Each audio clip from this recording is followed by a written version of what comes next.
Hello দর্শক, আসসালামু আলাইকুম। আশা করি সকলেই ভালো আছেন। তো দর্শক, আপনারা দেখতে পাচ্ছেন আমরা জমিতে সবজি চাষ করার আগে কী রকমভাবে আমরা এই জমিটি সুন্দর করে হাল চাষ করে আমরা কিভাবে তা প্রস্তুত করে নিয়েছি।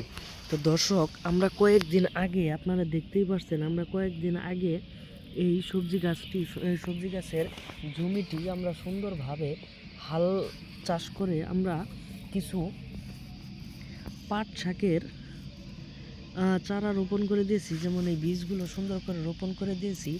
অলরেডি কিন্তু আমাদের জমিতে কিন্তু পাট শাকের বীজগুলো হয়ে গেছে এবং এগুলো গাছে পরিণত হয়ে গেছে, আপনারা দেখতেই পারছেন।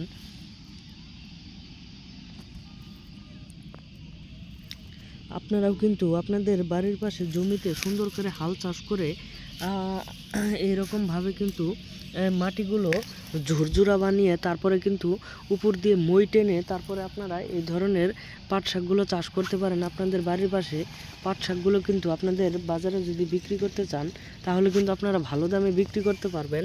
আপনারা দেখে নিন, মাত্র 2 দিনের মধ্যেই আমাদের গাছগুলো খুবই বড় বড় হয়ে গেছে এবং আপনারাও চাইলে আপনাদের বাড়ির পাশে এই পাট শাকগুলো চাষ করতে পারেন খুব সহজেই। তো ধন্যবাদ সকলকে, সকলে ভালো থাকবেন, সুস্থ থাকবেন। আসসালামু আলাইকুম।